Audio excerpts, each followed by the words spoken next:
성도 여러분, 주 예수 그리스도의 은혜와 사랑이 모든 가정에 함께 하시길 바랍니다. 코로나19 바이러스가 전국적으로 확산되어 가고 있습니다. 이에 교회에서 다음과 같이 성도님께 권면드립니다.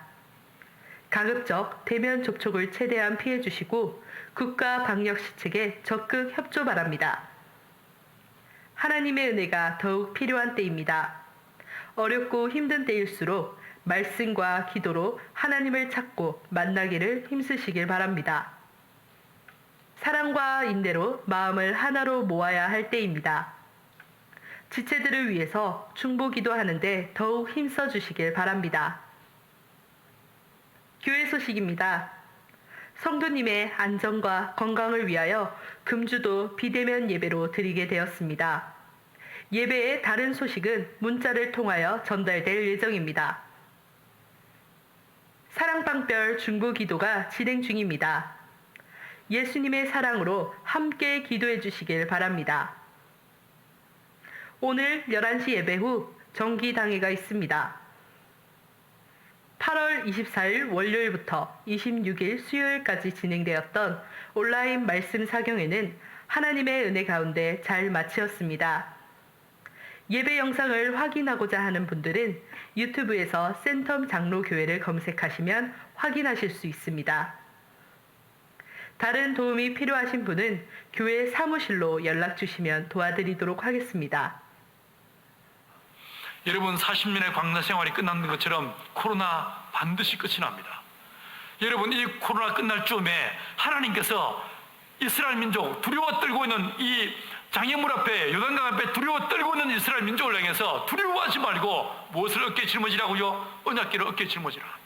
말씀을 붙잡아라. 약속의 말씀을 의지해라 라고 말씀하신 것처럼 저와 여러분이 주일날 이 목사님을 통해서 선포되어지는 말씀을 통해서 이 말씀이 레마의 말씀으로 여러분의 심중에 박히면서 말씀을 붙잡고 일어서는 역사 있게 되길 간절히 축원합니다. 그리고 과거의 상처, 내가 예수 믿지만, 내가 교회 다니지만 우리 안에 있는, 우리 교회 센텀 장로교회 안에 있는 지난 60년의 역사 속에서 우리 안에 있는 그 과거의 쓴뿌리, 과거의 상처, 여러분의 개인의 상처, 여러분의 집안의 모든 과거의 상처들을 길갈되게 하시는 은혜가 있게 되길 축원합니다. 더 이상 과거의 기억이 여러분의 삶을 지배하지 않고, 더 이상 죄가 여러분의 인생 안에서 왕노릇하지 않고 오직 예수 그분이 여러분의 왕 되시고 여러분의 주인 되시는 은혜가 있게 되길 간절히 축원합니다. 모든 과거의 상처가 주님의 십자가의 피로 길갈되게 하시고, 두 번째로 내 손으로 수고하는 열매를 먹게 하시고, 앞으로 싸워야 될 이 전쟁터 앞에서 주님께서 여러분에게 네 발에 신을 벗어라. 이 싸움 네가 하는 거 아니다. 내가 한다. 이 참된 하나님의 언약의 약속이 여러분에게 주어지시게 되기를 간절히 축원합니다. 이상으로 센텀 장로교회 2020년 8월 30일 교회 소식을 마치겠습니다. 감사합니다. 이제 우리 다 같이 일어나셔서 찬양 드리겠습니다. 오소서 주님 나의 마음을 선한 것 하나 없습니다. 그러나 내 모든 것 주께 드립니다. 사랑으로 나를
나는 전능하신 아버지 하나님 천지의 창조주를 믿습니다. 나는 그의 유일하신 아들 우리 주 예수 그리스도를 믿습니다. 그는 성령으로 잉태되어 동정녀 마리아에게서 나시고 본디오 빌라도에게 고난을 받아 십자가에 못 박혀 죽으시고 장사된 지 사흘 만에 죽은 자 가운데서 다시 살아나셨으며 하늘에 오르시어 전능하신 아버지 하나님 우편에 앉아 계시다가 거기로부터 살아있는 자와 죽은 자를 심판하러 오십니다. 나는 성령을 믿으며 거룩한 공교회와 성도의 교제와 죄를 용서받는 것과 몸의 부활과 영생을 믿습니다. 아멘.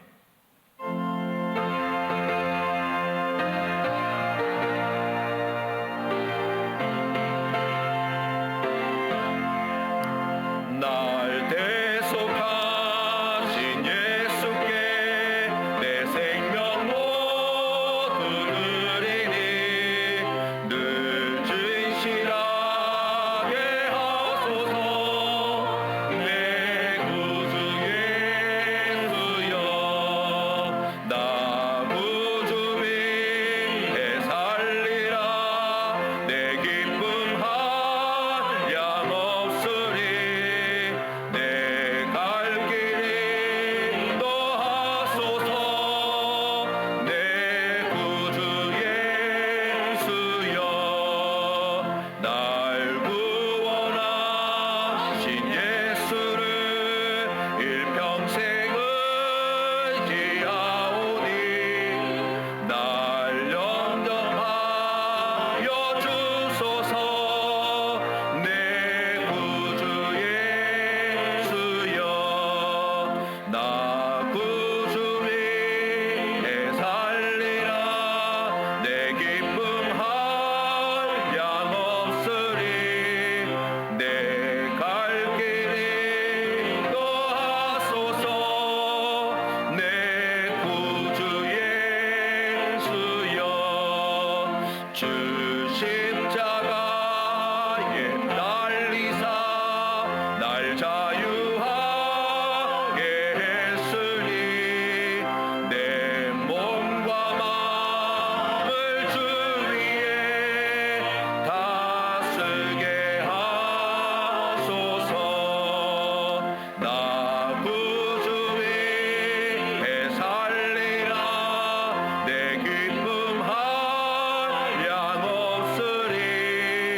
내 갈 길이 인도하소서. 내 구주 예수여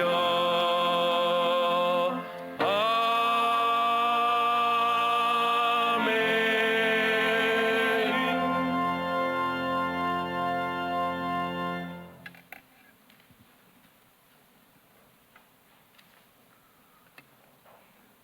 거룩하시고 사랑 많으신 하나님 아버지, 은혜를 감사합니다. 오늘도 복된 성일을 허락하셔서 이렇게 가정에서 주님께 온라인 예배를 드려오니 이 시간 신령과 진정으로 드리는 예배가 되게 하여 주시옵소서. 지난주는 온라인으로 특별 말씀 사경회를 허락하셔서 강사 목사님을 통하여 은혜 가운데 저희들에게 심령의 단비를 내려주심을 감사드립니다.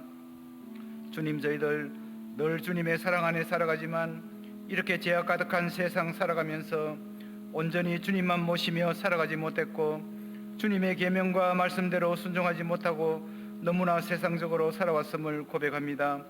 이 시간 저희들의 죄와 허물을 용서하여 주시옵소서. 항상 목양일념으로 교회를 섬기시는 다임 목사님, 늘 교회와 성도님들을 위해 기도하실 때에 주님 응답해 주시옵소서.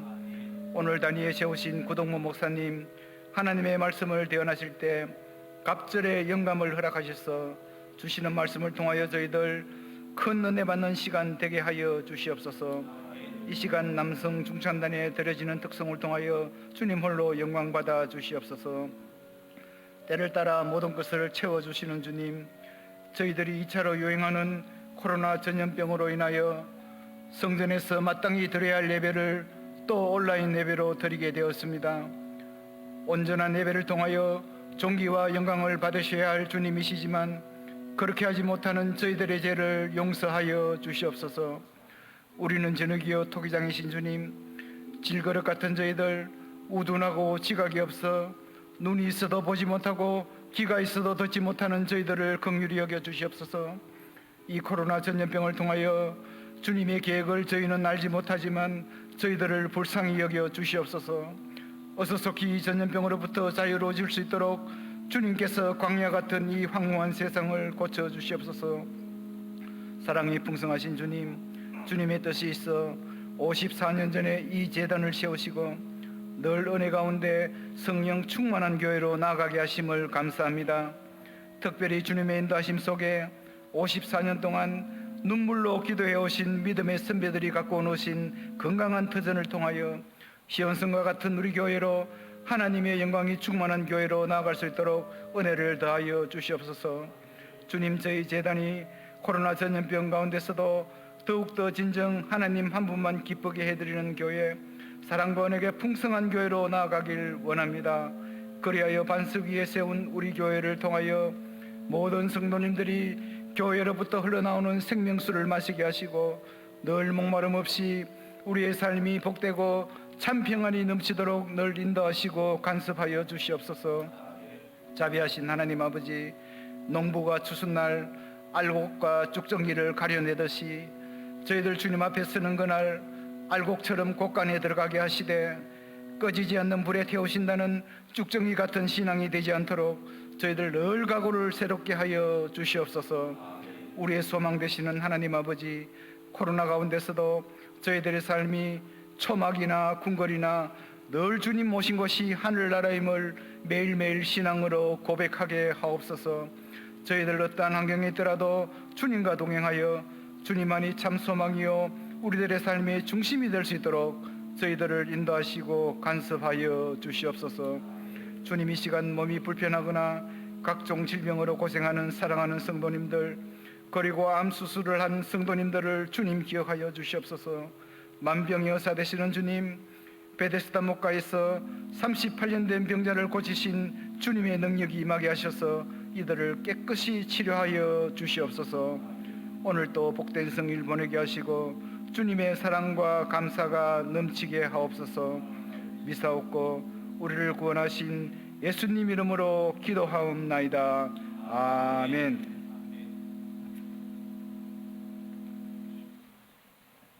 예, 다 같이는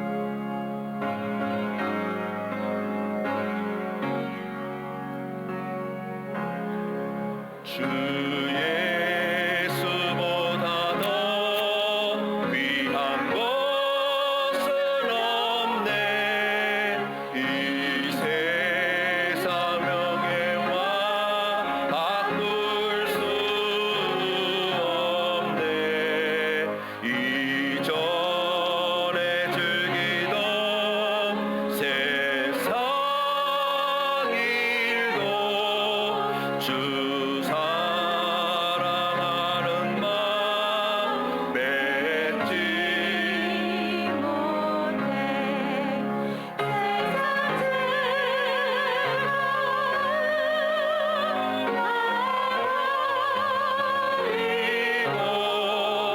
세상 자랑다 어렵네. 주 예수보다 더 귀한 것은 없네.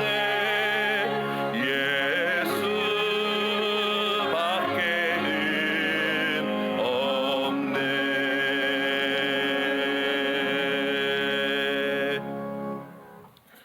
사랑과 은혜가 무한하신 살아계신 하나님 아버지, 하나님, 우리를 돌아보아 주시어서 어렵고 힘든 이 시대 속에서 주님의 인도하심과 사랑 안에 살아가는 귀한 성도님들 되실 수 있도록 복에 복을 더하여 주시옵소서. 코로나 사태로 인하여서 지금 대한민국이 온 세계가 큰 두려움과 고통 가운데 빠져 있습니다.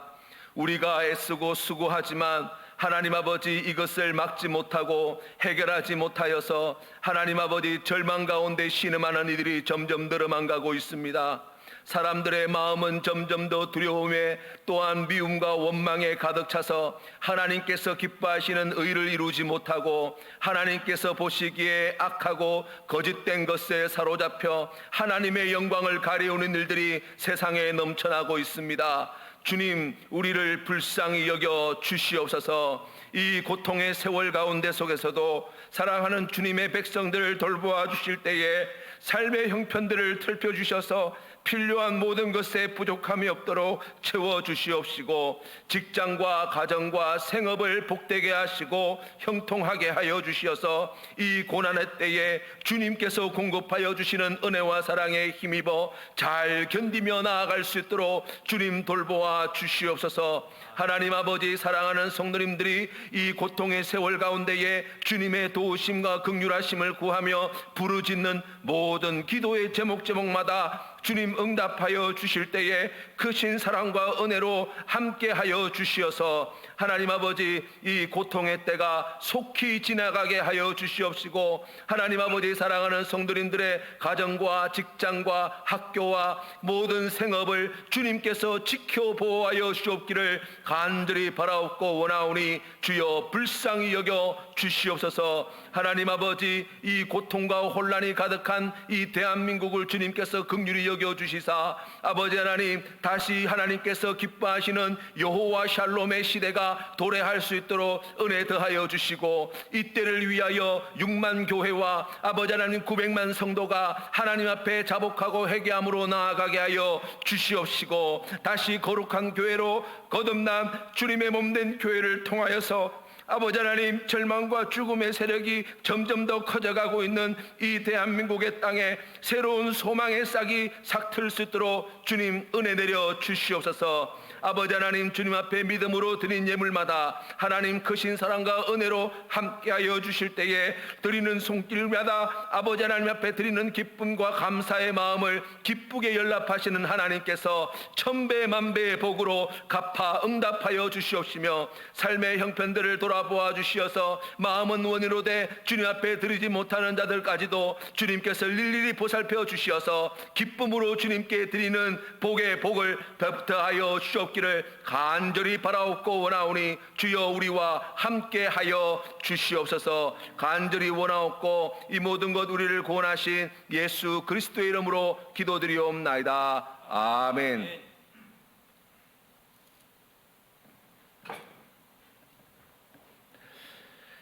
오늘 우리에게 주신 하나님 말씀은 사무엘상 1장 11절에서 15절 말씀입니다. 구약성경 408면에 있습니다. 제가 가진 성경 구약성경 408면에 있습니다. 사무엘상 1장 11절에서 15절 말씀을 하나님 말씀 함께 봉독하도록 하겠습니다. 서원하여 이르되 만군의 여호와여, 만일 주의 요정의 고통을 돌보시고 나를 기억하사 주의 요정을 잊지 아니하시고 주의 요정에게 아들을 주시면 내가 그의 평생에 그를 여호와께 드리고 삭도를 그의 머리에 대지 아니하겠나이다.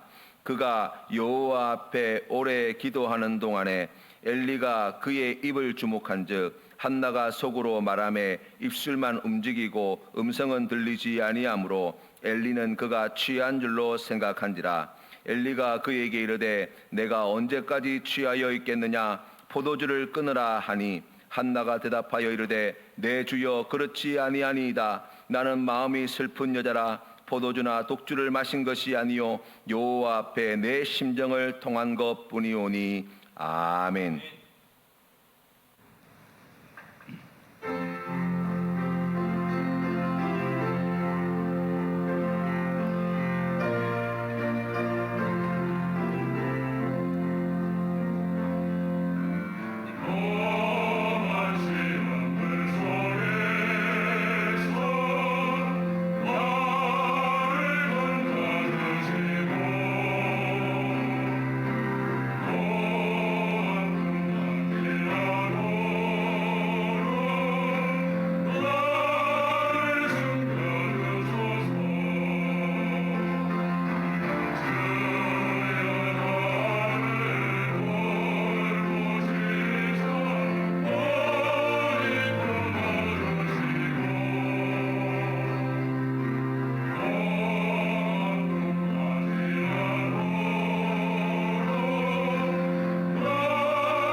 아멘. 예, 귀한 찬양으로 하나님께 영광 돌려주셔서 감사합니다. 예, 오늘 우리에게 말씀을 전하실 목사님은 우리 센텀 장로교회 청소년 사역부를 담당하고 있는 구동모 목사님께서 귀한 말씀을 전해주시겠습니다. 하나님과 심정이 통한 한나라는 제목으로 말씀을 전하실 때 큰 은혜 받으시는 우리 성도님들 되시기를 바랍니다.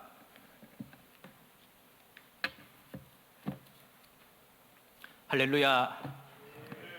네, 이 시간 각자의 삶의 자리에서 하나님께 예배 드리고 있는 모든 성도님들을 주님의 이름으로 축복합니다. 여러분, 하나님은 선하십니다. 하나님은 실수하지 않으십니다. 하나님은 완전하십니다. 믿으십니까?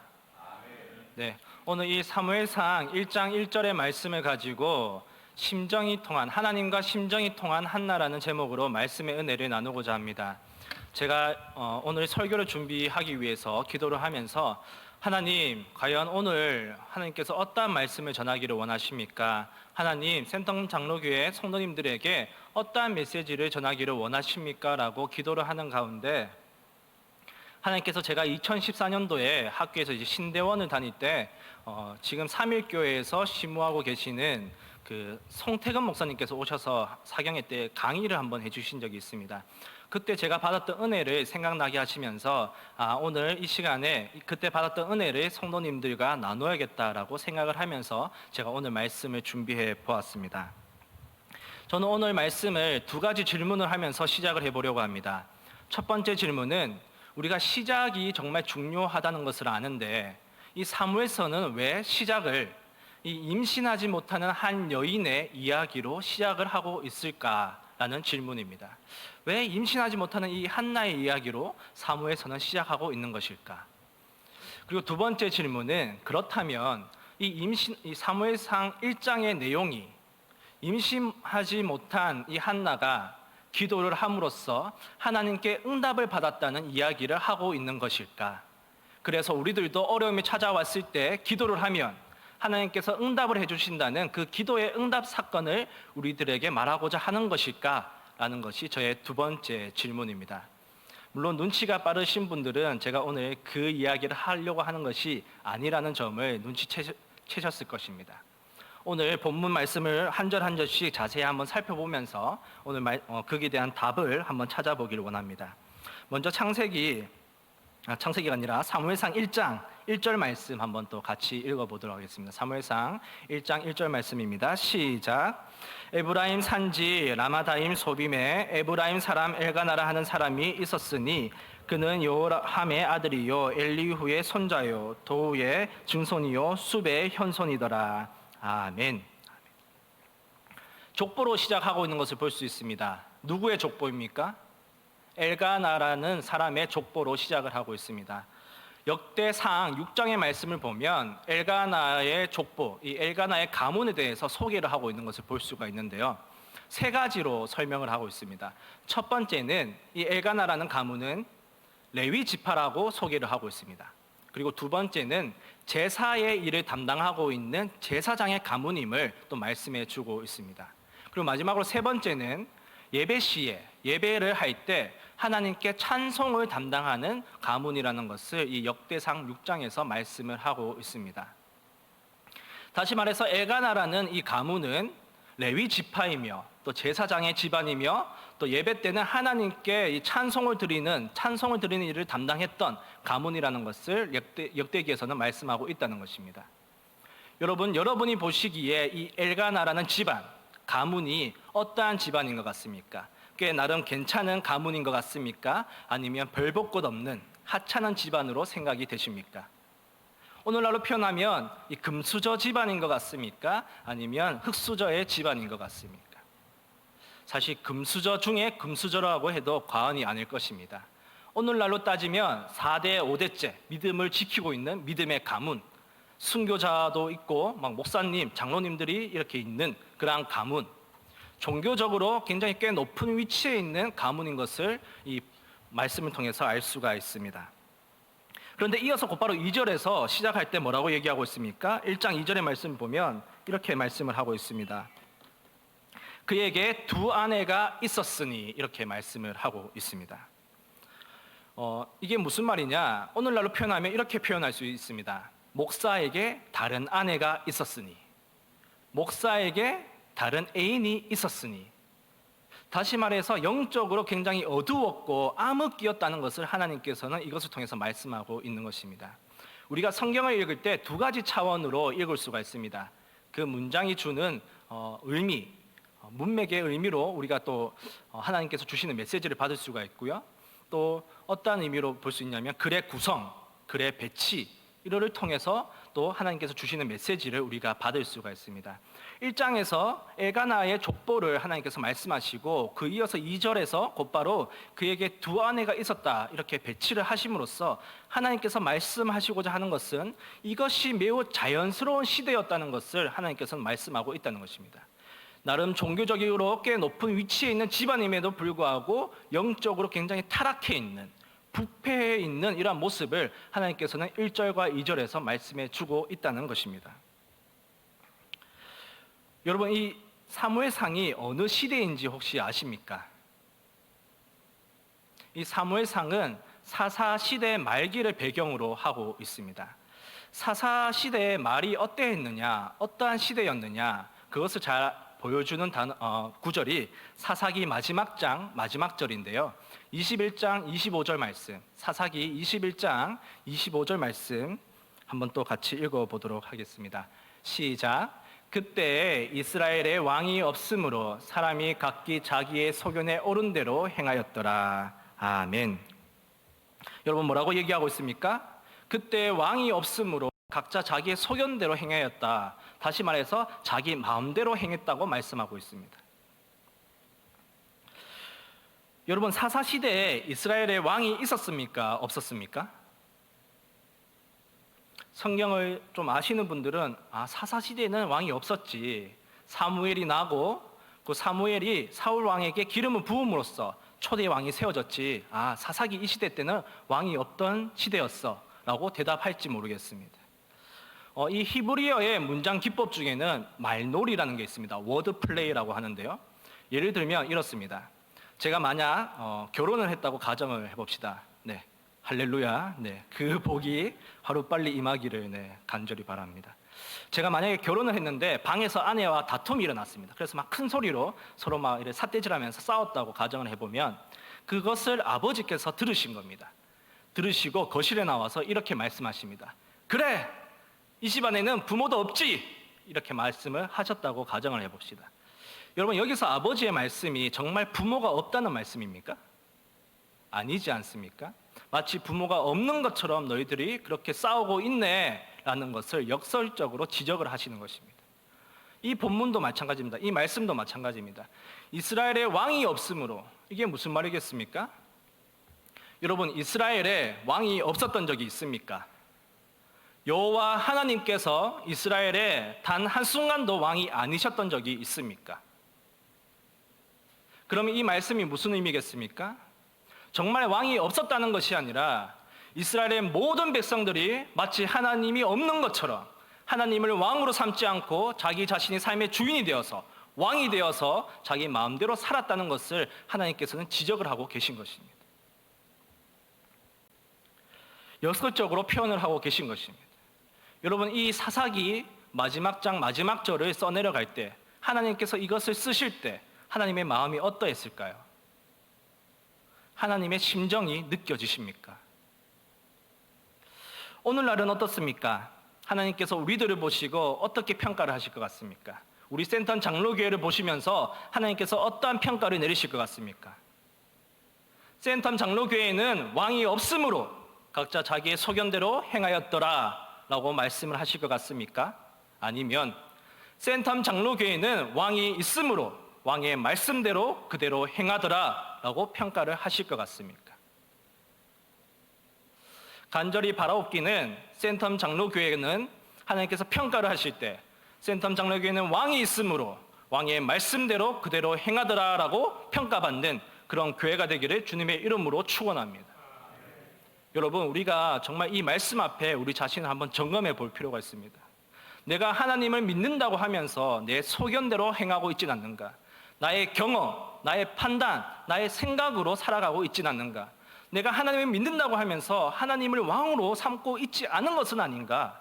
우리가 이 시간 우리의 삶을 한번 점검해 볼 필요가 있다는 것입니다. 다시 2절로 돌아가면 2절에서 계속해서 하나님께서는 그 시대의 영적인 상황을 지적하고 계십니다. 2절 말씀 한번 또 같이 읽어보도록 하겠습니다. 2절 말씀 시작.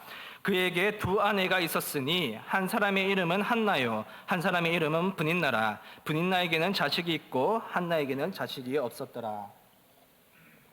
아멘. 여러분, 누가 등장합니까? 드디어 이제 엘가나의 부인들이 등장하고 있습니다. 엘가나의 첫 번째 부인이 누구입니까? 한나입니다. 그리고 두 번째 부인은 브닌나입니다.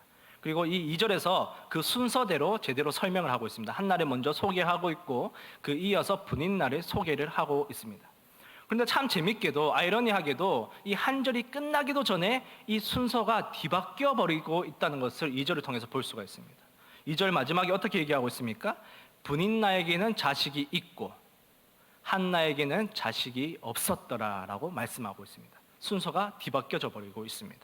여러분, 그 이유가 무엇입니까? 왜 순서가 뒤바뀌어 있습니까? 브닌나에게는 자식이 있고 한나에게는 자식이 없었기 때문입니다. 바로 자식이 있고 없고 이것 때문에 순서가 뒤바뀌어 버리고 있는 것입니다. 여러분, 이게 무슨 말씀일까요? 하나님께서 이것을 통해서 무엇을 말씀하시고자 하는 것일까요? 바로 열매를 맺어야 할 자리에는 여인에게는 열매가 없고 열매를 맺지 말아야 할 여인에게는 열매를 맺히고 있는 그 시대적인 상황, 백성들의 영적인 삶의 자리를 고발하고 계신 것입니다. 지적을 하고 계신 것입니다. 1절과 2절에서는 엘가나 가문을 통해서 정말 영적으로 그리고 종교적으로 높은 위치에 있는 사람들이 타락하고 종교 지도자들이 부패하고 있는 모습을 지적하고 계셨다면 이제 2절에서는 하나님께서는 백성들의 삶, 열매를 맺어야 할 곳에는 열매가 맺히지 않고 있고 열매를 맺지 말아야 할 곳에는 열매가 맺히고 있는 이 시대적인 상황을 하나님께서는 지적하고 계신다는 점입니다. 여러분, 어떻습니까? 저는 이 말씀을 들을 때 이단들이 생각났습니다. 교회사를 보면요, 교회 역사를 보면 교회가 부흥할 시기에 이단들도 같이 부흥을 했습니다. 이것은 전혀 이상한 현상이 사실은 아니었습니다. 왜냐하면 교회가 부흥을 하고 있었기 때문이죠. 그래서 7, 80년대 보면 교회가 부흥할 때 이단들도 같이 성장한 것을 볼 수가 있습니다. 그런데 오늘날은 어떻습니까?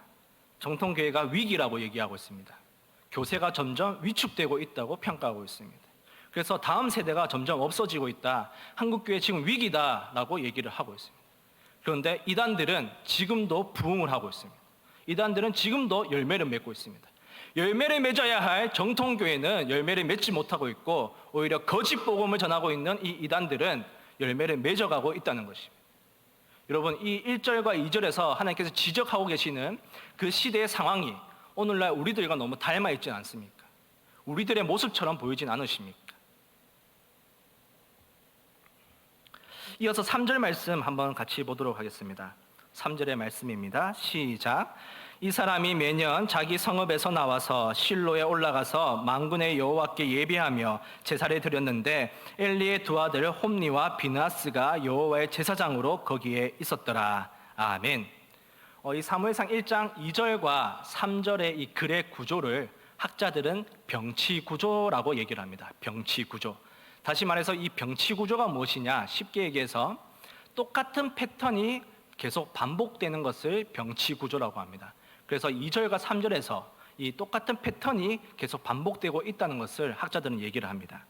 한번 보면 2절에서 뭐라고 얘기하고 있습니까? 2절 끝에 보면 브닌나에게는 자식이 있고 한나에게는 자식이 없고 이렇게 얘기를 하고 있습니다.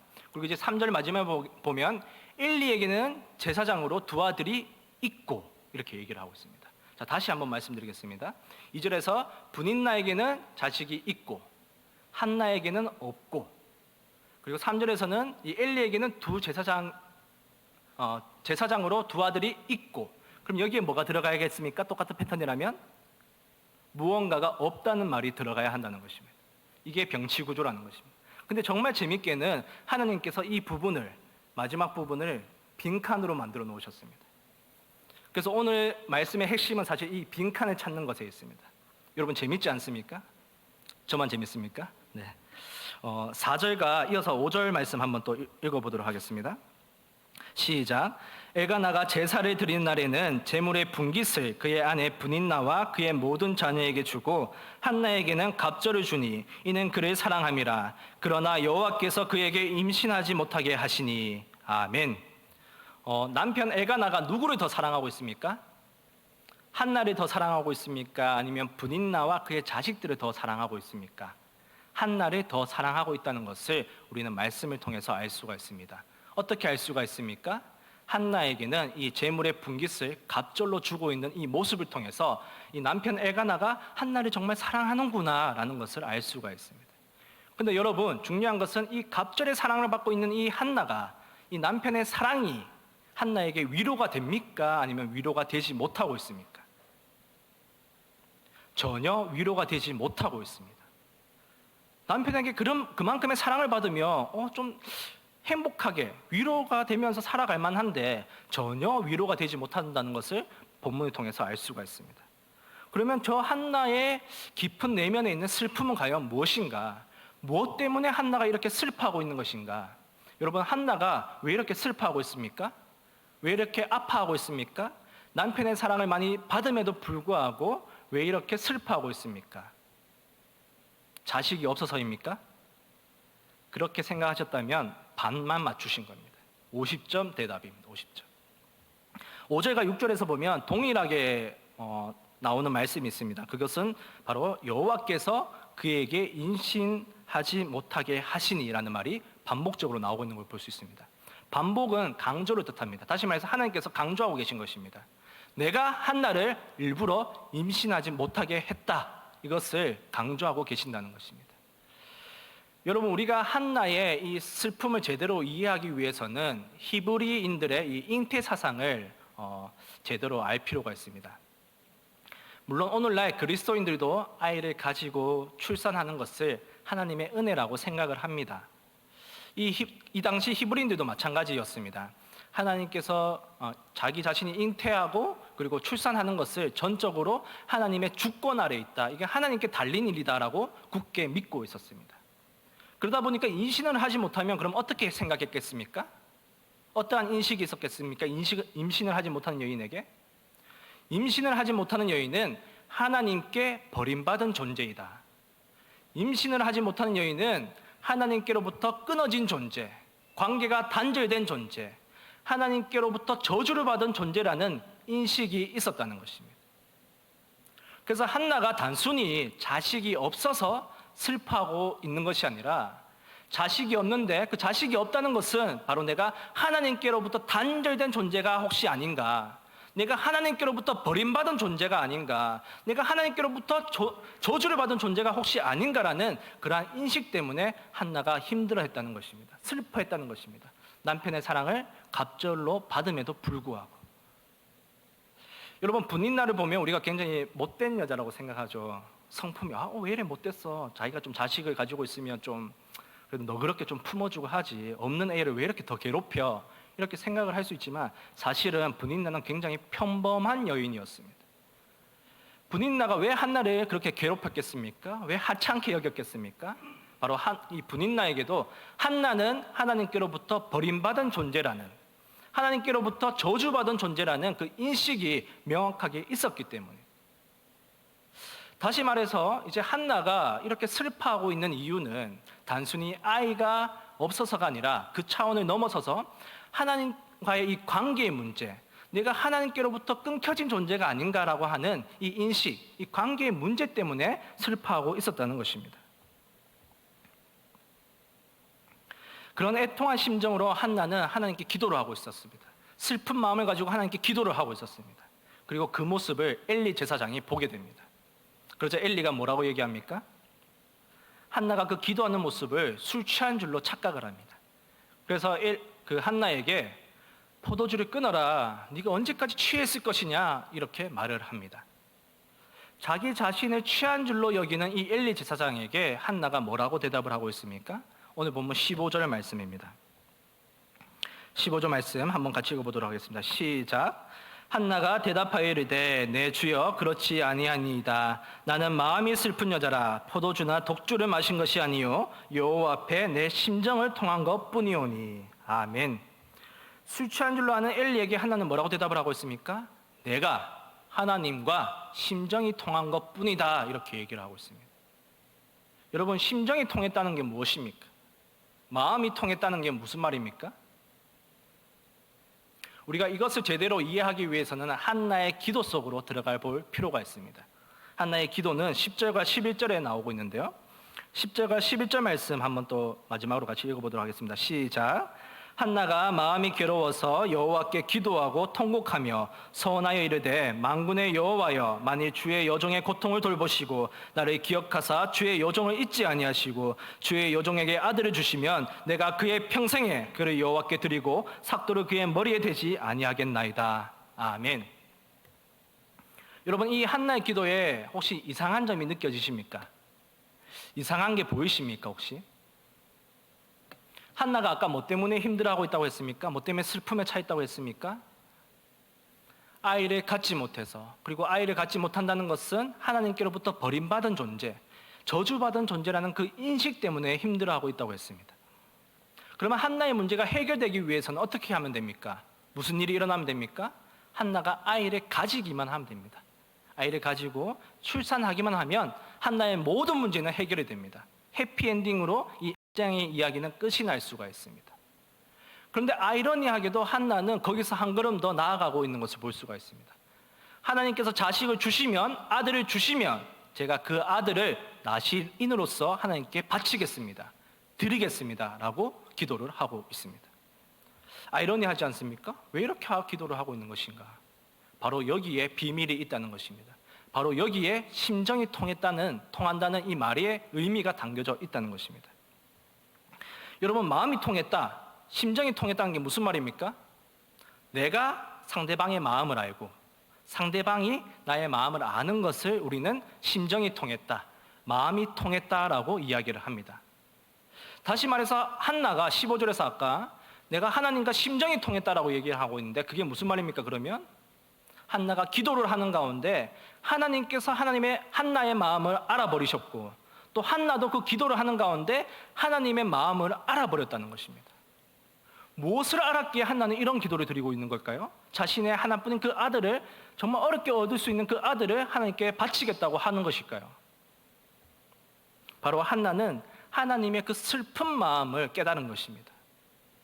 지금 영적으로 어두운 이 시대, 종교 지도자리라고 하는 사람들이 영적으로 부패하고 있는 이 시대 속에서 열매를 맺어야 할 자리에 열매가 맺혀지지 않고 열매를 맺지 말아야 할 자리에 열매가 맺혀고 있는 이 시대 속에서 나의 말씀을 전할 사람이 없다, 나의 뜻대로 살아가는 그 한 사람이 없다, 나의 말씀을 전하고 대언하고 가르치는 한 사람이 없다, 그래서 내가 너무 슬프다, 그 하나님의 마음을 한나는 알아버린 것입니다. 그래서 한나는 자신의 기도를 한 걸음 더 나아가고 있는 것입니다. 하나님, 제가 너무 슬픕니다. 제가 혹시 하나님과 관계가 단절된 존재가 아닌가, 그런 슬픔에 잠겨져 있습니다. 하나님, 제 마음을 아시면 저에게 아들을 주시옵소서. 이렇게 기도를 하는 가운데 하나님이 그 슬퍼하시는 그 마음을 알아버린 것입니다. 그래서 하나님, 제가 하나님의 마음을 알았습니다. 하나님께서 무엇을 원하시는지 알겠습니다. 주님, 저에게 아들을 주시면 제가 아들을 바치겠습니다. 나시인으로 하나님께 드리겠습니다. 이렇게 기도를 하고 있는 것입니다. 이제 처음부터 우리가 계속 의문을 가졌던 성경의 내용들이 다 짜맞춰집니다. 한나가 임신을 하지 못한 이유가 무엇이었습니까? 하나님께서 일부러 임신하지 못하게 하셨다고 하셨습니다. 그럼 왜 하나님께서는 굳이 한나에게 그런 어려움을 주셨을까요? 왜 그런 슬픔을 주셨습니까? 바로 한나에게 하나님, 자신의 마음을 알게 하기 위함이었던 것입니다. 때론 우리에게 한나처럼 어려움이 찾아올 때가 있습니다. 남에게 말도 못할, 정말 내 혼자 가슴 아파하고 있는 그런 슬픔이 우리에게 찾아올 때가 있습니다. 하나님께서 나를 버리신 것은 아닌가, 내가 하나님께 저주받은 존재가 아닌가 라고 생각이 들 만큼 나에게 아픔과 슬픔이 찾아오는 일들이, 사건들이 있을 때가 있습니다.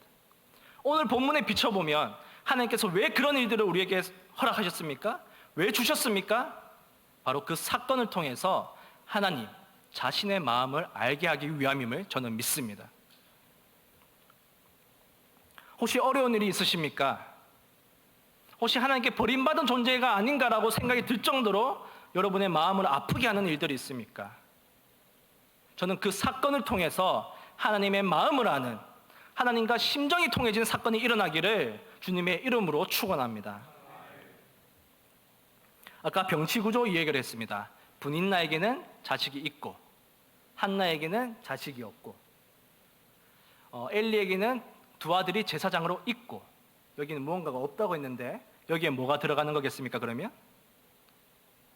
하나님의 뜻대로 살아가는 단 한 사람, 하나님의 말씀대로 살아가는 단 한 사람, 하나님의 말씀을 가르치고 전할, 하나님의 말씀을 대언할 한 사람이 없다는 것을 하나님께서는 빈칸으로 만들어 놓고 계신다는 것입니다.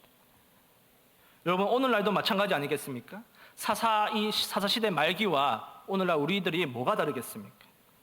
종교 지도자들이 타락하고 있지는 않습니까? 열매가 맺지 말아야 할 곳에 열매가 맺히고, 열매가 맺혀야 할 곳에는 열매가 맺히지 않고 있는 이 시대, 똑같지 않습니까? 우리가 하나님을 믿는다고 하면서 마치 왕이 없는 것처럼 나의 소견대로 행하고 있지는 않습니까? 내가 그리스도인이라고 말은 하면서도 나의 생각과 나의 뜻과 나의 판단에 의해서 우리는 살아가고 있지는 않습니까?